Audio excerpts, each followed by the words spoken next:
नमस्कार, बहुत स्वागत है आपका विंध्या टाइम्स में। दोपहर का वक्त है और हम हाजिर हो गए हैं दोपहर तक की दो बड़ी खबरों के साथ। बात करते हैं पहली खबर की, जहां मध्य प्रदेश में टीबी से भी खतरनाक बीमारी ने दस्तक दे दी है। इस बीमारी का नाम है मेलिओइडोसिस। इसका सबसे बड़ा खतरा यह है कि इसके शुरुआती लक्षण साधारण खांसी बुखार जैसे होते हैं, जिससे मरीज इसे पहचान ही नहीं पाते और जब तक बीमारी का पता चलता है तब तक स्थिति गंभीर हो चुकी होती है। एम्स भोपाल के माइक्रोबायोलॉजी विभाग की रिपोर्ट के मुताबिक पिछले 6 सालों में 130 से ज्यादा मरीजों में मेलिओइडोसिस के मामले की पुष्टि हुई है। ये मरीज 20 से ज्यादा जिलों से हैं। इससे साफ पता चलता है कि यह बीमारी अब प्रदेश में स्थानिक यानी एंडेमिक हो चुकी है। मध्य प्रदेश ही नहीं बल्कि भारत में छत्तीसगढ़ और उड़ीसा में भी इस बीमारी के मामले लगातार सामने आ रहे हैं। विश्व स्वास्थ्य संगठन WHO ने भी इस पर गंभीर चिंता जताई है। इस बीमारी की सबसे बड़ी चुनौती यह है कि इसके शुरुआती लक्षण टीबी जैसे होते हैं। मरीज को लगातार बुखार, खांसी और सीने में दर्द की शिकायत रहती है। कई बार इसका गलत इलाज टीबी समझकर किया जाता है, लेकिन हालत में कोई सुधार नहीं होता। भोपाल का एक ऐसा ही मामला सामने आया है, जहां एक किसान महीनों तक इलाज करवाता रहा।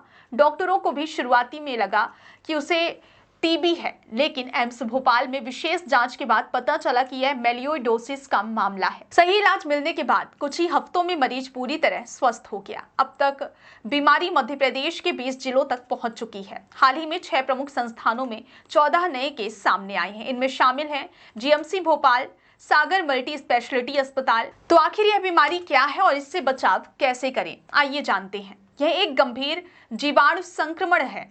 अक्सर यह मिट्टी और गंदे पानी के संपर्क में आने से फैलता है। इसके शुरुआती लक्षण सामान्य बुखार, खांसी या फोड़े जैसे होते हैं। अगर समय पर पहचान और सही इलाज ना हो तो यह बीमारी शरीर के कई हिस्सों को प्रभावित कर सकती है और जानलेवा साबित हो सकती है।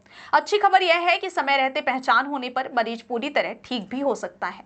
मध्य प्रदेश में तेजी से फैल रही मेलिओइडोसिस जन स्वास्थ्य के लिए एक बड़ी चुनौती बनकर उभरी है। इस बीमारी से बचाव का सबसे प्रभावी तरीका है साफ सफाई बनाए रखना, गंदे पानी और मिट्टी के सीधे संपर्क से बचना और किसी भी लक्षण को नजरअंदाज ना करना। अगर लगातार बुखार या खांसी की समस्या बनी रहती है तो तुरंत विशेषज्ञ डॉक्टर से जांच कराएं, क्योंकि समय पर इलाज ही इस खतरनाक बीमारी से जान बचा सकता है। हम बात करते हैं अगली खबर की, जहां मध्य प्रदेश में एक और आईपीएस अधिकारी पर विभागीय जांच की तलवार लटक गई है।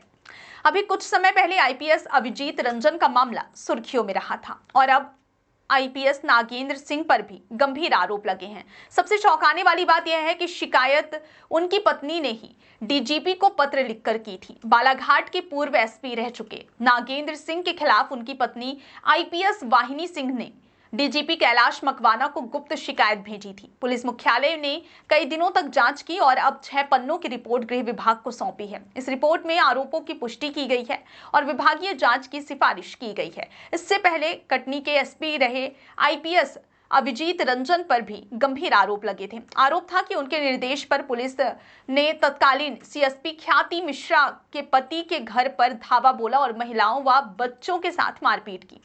मामला इतना बढ़ा कि सीएम मोहन यादव को हस्तक्षेप करना पड़ा। अभिजीत रंजन को कटनी से हटाकर भोपाल पुलिस मुख्यालय में एआईजी पद पर अटैच किया गया। नागेंद्र सिंह के मामले में भी पुलिस विभाग पूरी तरह सतर्क है। रिपोर्ट में आरोप सही पाए गए हैं।